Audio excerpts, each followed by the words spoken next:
ஒரு நாள் பரபரப்பான சந்தையின் வழியாக நடந்து செல்லும்போது ஒரு கூட்டம், ஆஹா, வியப்பூட்டும்படியாக உள்ளது, நம்ப முடியாததாக இருக்கிறது என்று ஆர்ப்பரித்தது.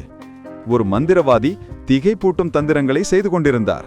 நாணயங்கள் மறைந்தன, பூக்கள் தோன்றின, நெருப்பு தண்ணீராக மாறியது. மக்கள் பேரதிர்ச்சியில் மூழ்கினர். விரைவில் மந்திரவாதியின் புகழ் அரண்மனையை அடைந்தது. மன்னர் கிருஷ்ணதேவராயர் மந்திரவாதியை நிகழ்ச்சிக்கு அழைத்தார். பிரம்மாண்டமான அரச மண்டபத்தில் பிரகாசிக்கும் தங்கத் தூண்களுடன் மந்திரவாதி கூடினார். மாட்சிமை பொருந்தியவரே, என் ரகசிய கலையை பாருங்கள். அவன் கையை நீட்டினான். மெல்லிய காற்றிலிருந்து உணவு தட்டுகள் தோன்றின. நீதிமன்றத்தின் மூச்சு திணறியது. மன்னர் சிரித்தார். நீங்கள் உண்மையிலே திறமையானவர். உங்களுக்கு 1000 தங்க நாணயங்களை பரிசாக தருகிறேன் என்று கூறினார். நீதிமன்றம் கைதட்டியது.